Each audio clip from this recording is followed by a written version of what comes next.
ये कहाँ आ गए हम, ये हुई संस्कारहीन होते होते। जी हाँ दोस्तों, आज मैं बात करने वाला हूँ गिरते हुए संस्कारों पर, उसमें भी विशेष रूप से हमारे सेवकों के संस्कारों पर। अब आप कहेंगे कि समृद्ध संस्कृति के देश में गिरते हुए संस्कार की बात कहाँ से आ गई? हमारा हिंदू धर्म, अरे अब हिंदू धर्म कहना उतना उचित नहीं रहेगा, सही रहेगा सनातन धर्म कहना। क्योंकि अब तो माननीय मोहन भागवत जी भी कहने लगे हैं, हिंदू बाहर से आया शब्द है। शायद सही भी है, क्योंकि दयानंद सरस्वती जी ने भी पहली बार 1875 में हिंदू शब्द का जिक्र किया है। हमारे धर्म को वे ऑफ लाइफ भी यानी जीवन जीने का तरीका भी कहा जाता है। हमारे धर्म ग्रंथ सदियों से अच्छे चरित्र और अच्छे संस्कारों की बात करते हैं। हमारे देश में उच्चे संस्कार और उच्चे चरित्र की वकालत सदियों से हमारे ऋषि मुनि करते आए हैं। अपने देश में सिर्फ यही काम हो रहा था, चरित्र निर्माण का। यहाँ कौन सा वैज्ञानिक आविष्कार हो रहे थे? यह सब तो विदेशी गोरे भाई लोग कर रहे थे। वैसे मैं गिरते हुए संस्कारों को, वो भी अपने सेवकों के गिरते संस्कारों की बात कैसे करने लगा? जी हाँ, मैं सही कह रहा हूँ। शायद आप समझ गए होंगे। अच्छा नहीं समझे? तो चलिए बता देता हूँ। यदि मैं कहूँ कि लोकतंत्र से आप क्या समझते हैं, तो आप झट से जवाब देंगे, जिसमें जनता ही मालिक होती है। चाहे जनता काली हो, गोरी हो, मोटी हो, नाटी हो, गरीब हो या फिर अंबानी अडानी जैसी अमीर, सब बराबर। देश चलाने वाले सारे मंत्री संतरी हमारे सेवक होते हैं। अब यह बात अलग है कि हो ठीक इसके उलट रहा है। तो दोस्तों, आज हम चुने हुए अपने प्रतिनिधियों के गिरते संस्कारों पर बात करने वाले हैं।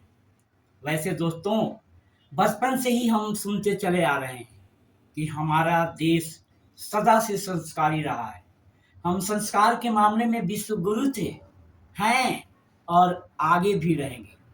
लेकिन जब हम सामाजिक व्यवहार पर नज़र डालते हैं, तो हमें कई ऐसे उदाहरण मिलते हैं जो इस धारणा को चुनौती देते हैं। बचपन में हमने अपने आसपास के तथाकथित संस्कारी लोगों को भी देखा है। छोटी छोटी बातों पर पति का पत्नी को मारना पीटना, गाली गलौज करना। राहुल सांस्कृत्यान की पुस्तक वोल्गा से गंगा में भी हमें समाज का व्यवहार ऐसा नहीं दिखता कि सब कुछ आदर्श ही था। फिर भी हर कोई यही कहता है, पहले लोग बहुत संस्कारी थे। चलिए इसे छोड़ते हैं, विषयांतर हो जाएगा। दोस्तों, आप सबसे मेरी गुजारिश है कि यदि अब तक चैनलवा को सब्सक्राइब नहीं किए हैं, तो तुरंत कर लीजिए और घंटिया टन से बजा दीजिए। हाँ, वीडियो को लाइक और शेयर करना ना भूलें। दोस्तों, आज हम जानने की कोशिश करेंगे कि जिन्हें लाखों लोगों ने वोट देकर चुना है, जिन्हें हमने अपना सिर मुकुट बनाया है, जो हमारे रोल मॉडल हैं, वे कितने संस्कारी हैं। ये हमारे Rahul Gandhi ji.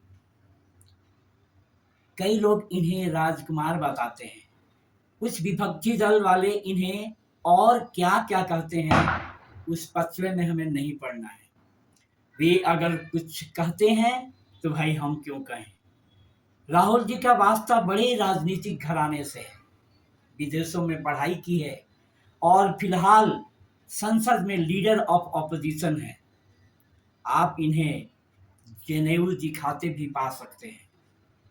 You have sold our mother, Bharat Mata. Do you have no shame?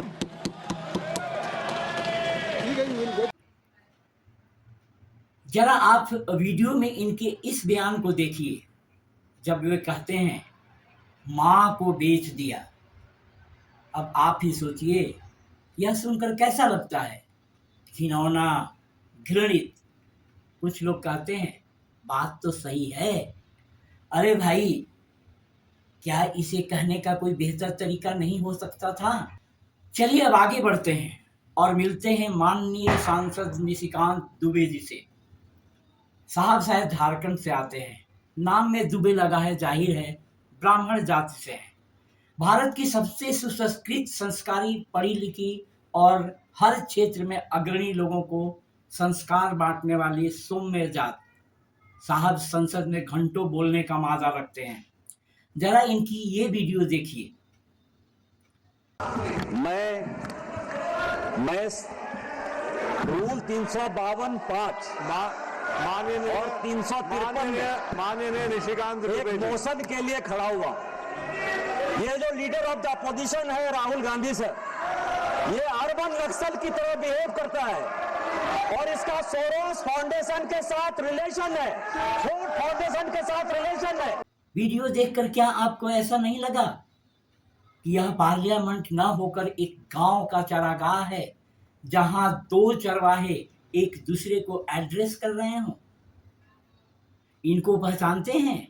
ये साहब हैं रमेश गिधूड़ी, भारत की सबसे बड़ी और संस्कारी पार्टी के सांसद। देख लीजिए ये सज्जन अपने संस्कार का किस तरह परिचय दे रहे हैं।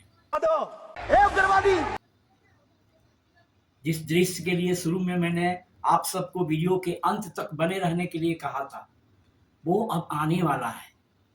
लेकिन इसके पहले एक वीडियो अपने पंत प्रधान यानी कि प्रधान सेवक, देश के चौकीदार, अपने तेजस्वी यशस्वी विश्व गुरु श्री नरेंद्र मोदी जी का भी देख लेते हैं। अब इनकी नजर कानून बदलकर हमारी माताओं बहनों की संपत्ति छीनने का भी खेल खेला जा रहा है। उनका मंगलसूत्र, उस पर उन लोगों की नजर है। स्क्रीन पर दिखते सज्जन किसी परिचय के मोहताज नहीं है, होंगे भी कैसे?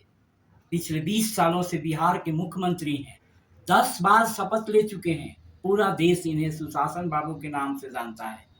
बिहार की महिलाओं में सर का बड़ा क्रेज है। इस बार के इलेक्शन में आपने देखा होगा महिलाओं की वो लंबी लंबी कतारें। डॉक्टर का हिजाब खींचने के मामले में अब उनके खिलाफ एफआईआर दर्ज हो गई है। और सिर्फ नीतीश ही नहीं, उनका बचाव करने वाले यूपी के मंत्री संजय निषाद पर भी केस हुआ है।